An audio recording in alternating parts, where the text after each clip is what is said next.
The scream tore through the silence of the night, sharp and desperate. But it wasn't mine. It was Julian's, echoing from the memory that had haunted me for 3 years. The one I'd buried so deep it felt like a betrayal to even think about it. I sat bolt upright in my bed, heart pounding. The darkness of my Chicago apartment closing in like the walls of that old house in Willow Creek where it all began. Ezra Bennett was 17 when we met. A boy with eyes like storm clouds and a smile that could unravel your defenses before you even knew they were up. I was Julian Carter, the quiet kid who moved to Willow Creek, Illinois, with my mom after Dad left us for a better life in California. We were worlds apart, Ezra, the golden boy who charmed everyone at school, and me, the outsider who preferred books to people.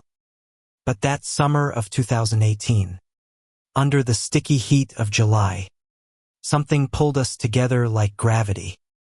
It started with a shared cigarette behind the school gym, his laughter cutting through my shyness. And before I knew it, we were sneaking out at night, meeting by the lake, talking about dreams we were too scared to chase. It wasn't supposed to be love. Not in a town like Willow Creek, where whispers about those kinds of people could ruin you. But every glance, every brush of his hand against mine, felt like a rebellion against the world. We'd sit by the lake, our knees touching, and he'd talk about wanting to be a musician, to escape to New York or anywhere but here. I'd listen, my heart swelling, imagining a life where we didn't have to hide. But hiding was all we knew. Stolen moments in the shadows, kisses behind the old oak tree, always looking over our shoulders. One night, everything changed. It was late August, the air heavy with the promise of rain. Mom was working the night shift at the diner, so I invited Ezra over. We were in my room, the radio playing softly, his head resting on my shoulder as we lay on my bed. The world felt perfect for once, like we'd carved out a space just for us. Then the front door creaked open. Mom wasn't supposed to be home for hours.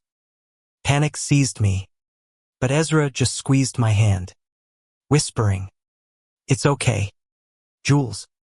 We're okay." But we weren't. She'd come home early, her face pale from exhaustion, and collapsed into bed in the next room. We froze, barely breathing, as her snores filled the house. Ezra's eyes met mine, and instead of pulling away, he leaned in, kissing me fiercely, like he was daring the universe to catch us. My heart raced, torn between fear and the electric pull of his touch.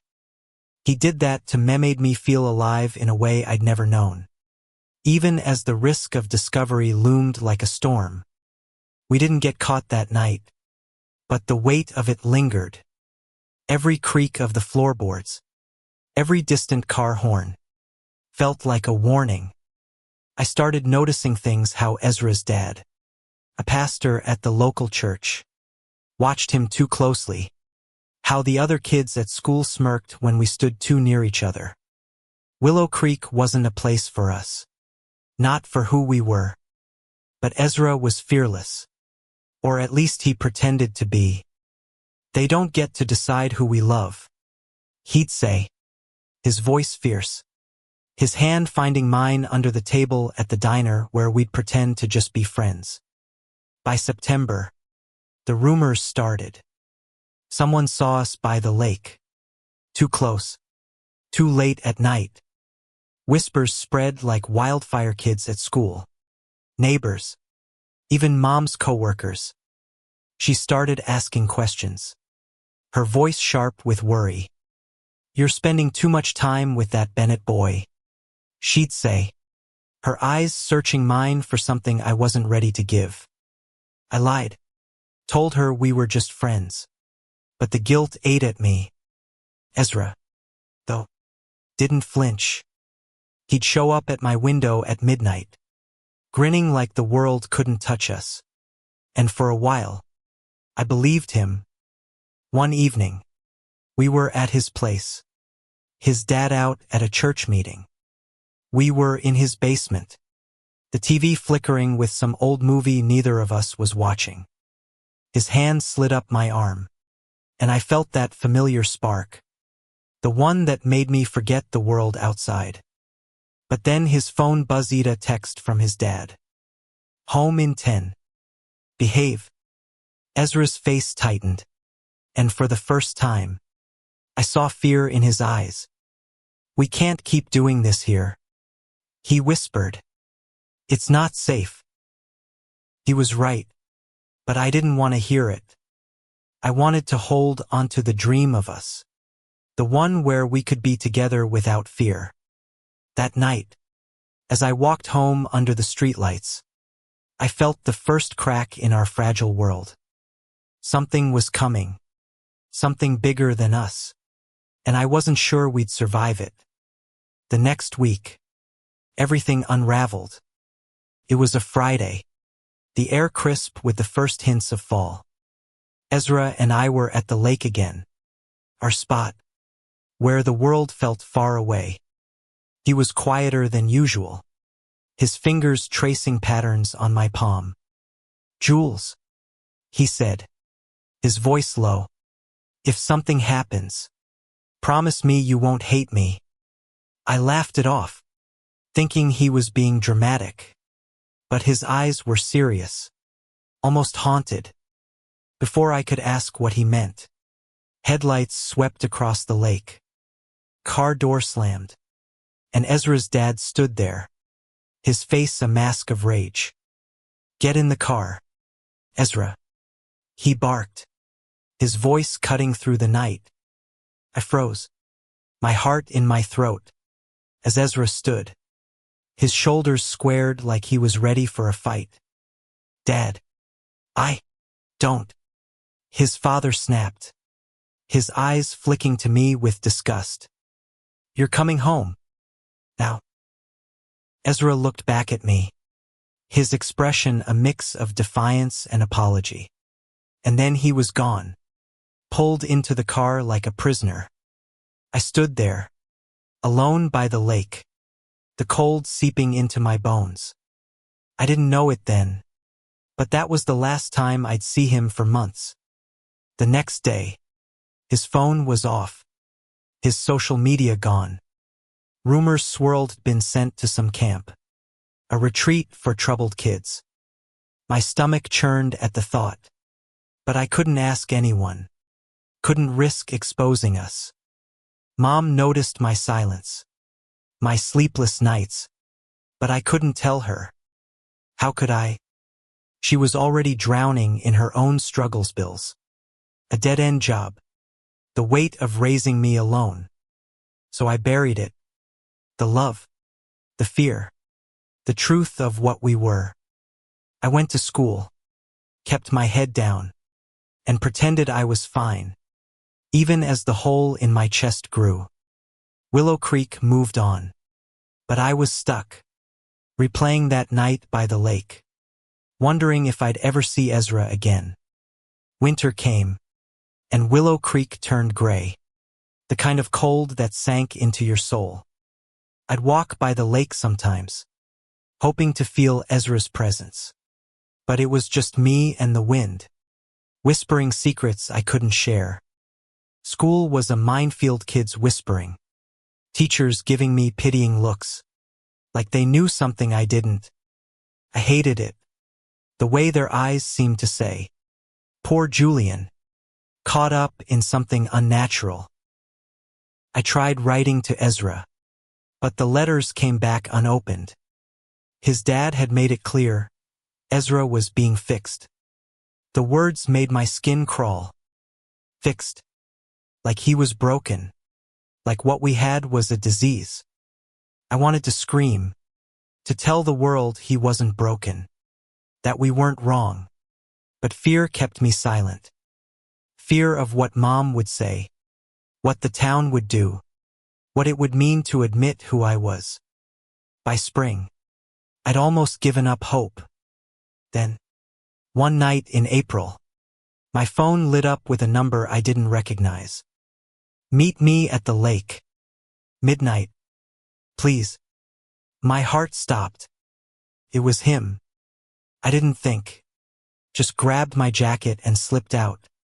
The cool night air sharp against my skin. When I got there, Ezra was waiting. Thinner. His eyes shadowed but still his. Still the boy I loved. Jules. He whispered, pulling me into a hug that felt like coming home. I'm sorry. I'm so sorry. His voice broke, and I felt the weight of everything he'd been through. He told me about the camp weeks of lectures, prayers, people trying to save him. He'd faked it, played along until they let him go. But it had cost him. His dad was stricter now, watching his every move. Why didn't you tell me? I asked, my voice shaking. I thought you were gone. I couldn't, he said, his hand gripping mine. They took my phone, my laptop, everything. I only got out because I turned 18 last week. We sat there, under the stars, and for a moment, it was like nothing had changed. But it had. He was different, harder. Like something inside him had cracked. I can't stay here, he said finally. I'm leaving. Jules. New York. I've got a cousin there who'll let me crash until I figure things out. My heart sank. When? Tomorrow. The word hit like a punch. Tomorrow. I wanted to beg him to stay, to fight for us. But I saw the desperation in his eyes. He wasn't running from Mayhay, was running from a place that would never let us be. Come with me, he said, his voice urgent. We can start over. Just us. I wanted to say yes, to throw everything away and follow him. But Mom's face flashed in my mind, her tired eyes. The way she'd fought to keep us afloat. Couldn't leave her. Not yet. I can't. I whispered, tears burning my eyes. Not now. Ezra's face fell, but he nodded, like he'd known my answer all along. Then promise me something, he said. Don't let them make you ashamed. Don't let them win. We kissed one last time, slow and desperate, the kind of kiss that holds a lifetime of promises. Then he was gone, disappearing into the night, leaving me with nothing but the memory of his touch and the ache of what could have been. The months that followed were a blur. I graduated high school, got a job at the local bookstore, and tried to move on. But every song on the radio, every sunset by the lake, reminded me of him. Mom noticed my distance, but I kept the truth locked away. How could I tell her that the boy she barely knew had changed my life? That I was still in love with someone I might never see again? Then, one day in early 2020, a letter arrived. No return address. Just my name in Ezra's messy handwriting. Inside was a single sheet of paper, his words spilling across it like a confession. I'm in New York, he wrote. I'm playing gigs, living for me, not them. I think about you every day. Jules, if you ever change your mind, I'm here. I read it over and over, my heart racing. He was out there, living the life he'd dreamed of, and he hadn't forgotten me. For the first time in months, I felt a spark of hope. But hope was dangerous. Willow Creek was still my cage, and I wasn't sure I had the courage to break free. I started writing back, pouring out everything I'd kept inside, the fear, the love, the guilt. But I never sent the letters. They piled up in my desk drawer, a secret I wasn't ready to share.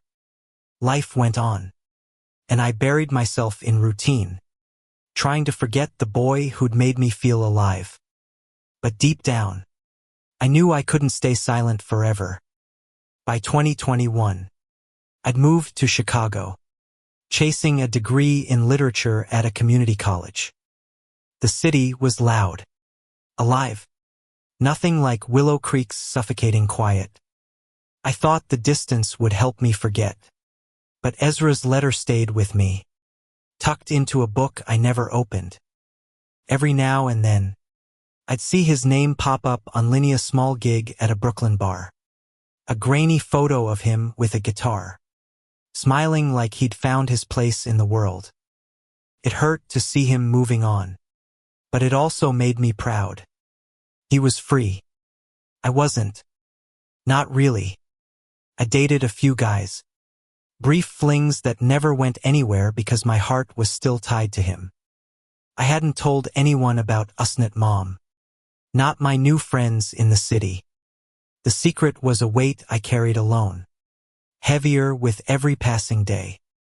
Sometimes, I'd lie awake at night, replaying that summer, wondering if I'd made the right choice by staying. One evening, I was scrolling through my phone when I saw a video of Ezra performing at a small venue in New York. His voice was raw, haunting, singing about love and loss and secrets kept too long. The lyrics hit me like a wave. I left my heart by the lake, with a boy who couldn't stay. I froze, tears streaming down my face. He was singing about me, about us. I couldn't keep it inside anymore. That night, I called Mom. She answered, her voice warm but tired. And I broke. Mom, I need to tell you something, I said, my voice shaking. About me. About who I am. The words spilled out about Ezra. About that summer. About the love I'd hidden because I was afraid of what she'd think. There was a long silence on the other end, and my heart sank, expecting rejection. But then she spoke, her voice soft. Julian, why didn't you tell me sooner? I love you. I'll always love you. I cried harder then, not from pain but from relief. She didn't understand everything. Not yet. But she was trying. For the first time, I felt like I could breathe. The next day, I mailed the letters I'd written to Ezra. Every single one. With a note, I'm ready to find you. Weeks passed with no response. I tried not to hope, but every time my phone buzzed, my heart leapt. Then, one rainy afternoon in October, I got a text. Chicago's not that far from New York. Meet me halfway. It was Ezra. We agreed to meet in Cleveland, a neutral ground between our two worlds. I took a bus, my stomach in knots, wondering if he'd be the same, if we'd still fit together after all this time. When I saw him at the coffee shop, leaning against the counter with that same crooked smile, it was like no time had passed. Jules, he said, pulling me into a hug that smelled of coffee and rain. You came. We talked for hours. About his music, my studies, the years we'd spent apart. He told me about the struggles playing gigs for tips, fighting to be himself in a world that still judged him. I told him about Mom, about finally coming out, about the weight of carrying our secret alone. I never stopped loving you, he said, his hand finding mine under the table. But I was scared. I thought if I stayed, they'd break us. I was scared too, I admitted. But I'm not anymore. That night, we walked along Lake Erie, the city lights reflecting on the water. It wasn't our lake, but it felt close enough. We kissed, slow and certain, And for the first time, I didn't care who saw. Ezra and I didn't fall back into each other's lives like nothing had happened. Love wasn't that simple. Not after everything we'd been through. But we built something new. Something stronger. We'd meet in Cleveland every few months, stealing weekends between his gigs and my classes. Each time, felt like rediscovering him. Piece by piece, his laugh, his stubborn hope, the way he made me believe in us again. Back in Chicago, I started living more openly. I joined a campus group for queer students. Found friends who didn't flinch when I talked about Ezra. Mom came around slowly, asking questions, learning what it meant for me to be myself. She even sent me a pride flag for my birthday, a small gesture that meant everything. In 2023, Ezra got a break. A small label signed him, and his music started getting traction. I flew to New York for his first big show, standing in the crowd as he sang about love and freedom, his eyes finding mine in the sea of faces. After, we walked through Brooklyn, hand in hand, no longer hiding. "Jules," he said, stopping under a streetlight, "I want you to move here, with me." It was a leap, bigger than anything I'd done before. Chicago was safe, familiar, but it wasn't where my heart was. I thought of Mom, of the life I'd built, but I also thought of the boy who'd kissed me while my mother slept next door, who'd made me feel alive in a town that wanted to keep us in shadows. I moved to New York in the summer of 2024.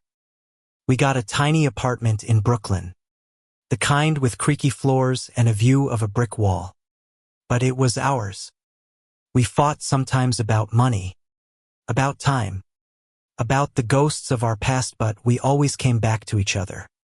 Love wasn't perfect, but it was real, and it was enough.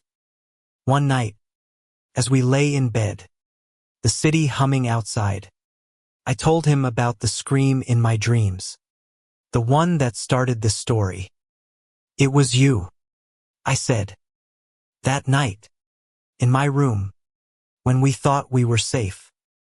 I've carried it all this time, afraid to let it out." He pulled me close, his breath warm against my neck.